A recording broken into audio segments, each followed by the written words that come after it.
Do you know what it feels like when the people you trust most look at your child's pain and decide it isn't worth their time? When they treat a broken bone like an inconvenience, like a stain on their itinerary?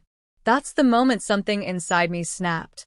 It didn't happen in a blaze of shouting or slammed doors. It started quietly. For days before the screaming. For days before everything I thought I knew about family finally shattered. It was an ordinary Tuesday. The kind of day that smells like printer ink and burnt coffee. I was slouched at my desk, chewing on a pen that didn't even work anymore, when my phone lit up with my daughter's name, Lena. 15 years old, on her very first trip without me. She'd gone with my parents, my brother, and her cousins to see the sights out of state. A spring break adventure I'd convinced myself was safe. I answered, expecting giggles, maybe a goofy souvenir update. Instead, Lena was sitting stiffly on a hotel bed, her face pale, her voice barely a whisper. "Mom, don't freak out, okay?" My chest tightened instantly. "What's wrong?" She flipped the camera. Her leg was swollen, angry purple, stretched skin, twisted wrong. "I think it's broken," she said. My body froze. Not my mind, not my voice, my soul. "When did this happen?" I asked. "Yesterday. At the old stairs by the palace thing. I fell. Or, I guess I was pushed." My mouth went dry. "And who's seen it?" "Grandma, Grandpa, Uncle Nate." Her voice cracked. "They said it wasn't serious." I walked it off. "You walked? On that?" She nodded. 3 hours. They told me I was being dramatic. That word. The family anthem. Drama. Sensitive. Always too much. Never enough. The word they branded onto me when I was a child, now stamped onto her. And then she said the thing that gutted me. "They went out. I'm just resting here. Alone. In another state. With a leg that looked like it had swallowed a baseball." I told her, "Don't move. I'm coming." "But Mom, you'd have to fly." She knew. Everyone knew. I hadn't been on a plane in a decade.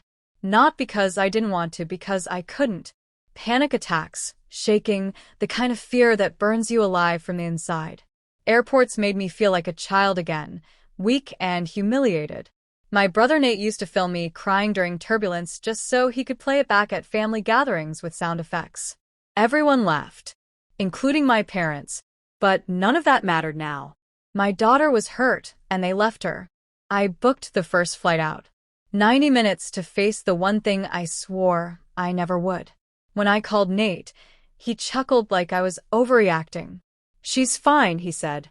"She can't walk. She's always been sensitive. Probably just a sprain." I hung up before I could scream, because this wasn't about convincing him anymore. It was about proving Lena wasn't invisible. I made it to the airport. No bag, no plan, just determination and fear in equal measure. Every step through security felt like drowning, but I boarded anyway.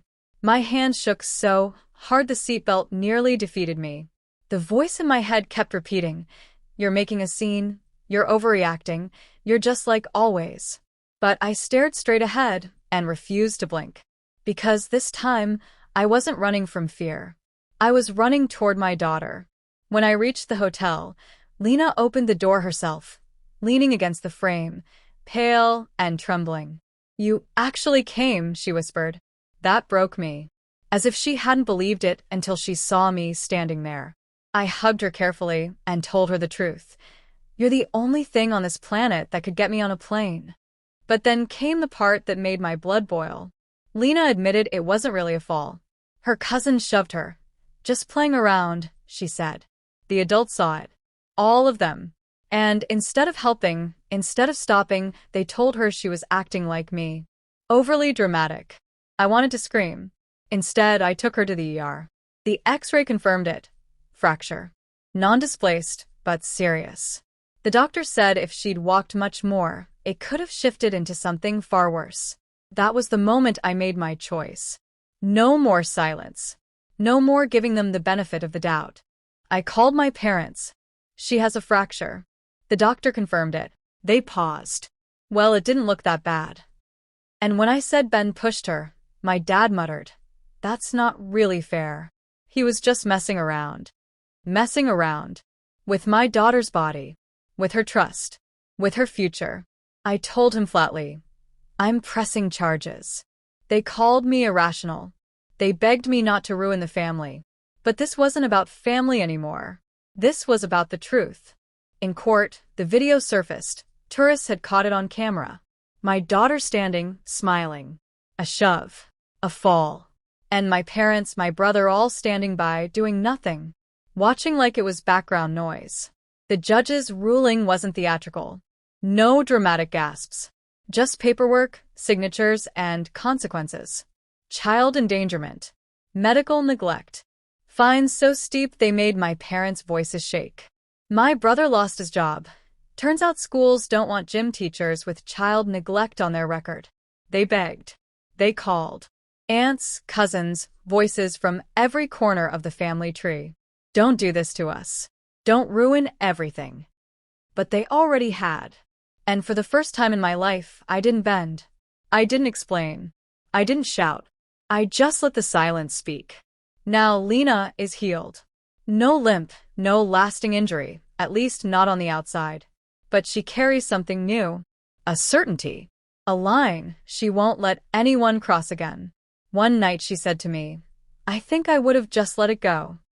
I looked at her. I know. But I couldn't. Not this time. Because this was never just about a broken leg. This was about breaking the cycle. About making sure my daughter never grows up thinking her pain is too inconvenient to acknowledge. I still hate flying.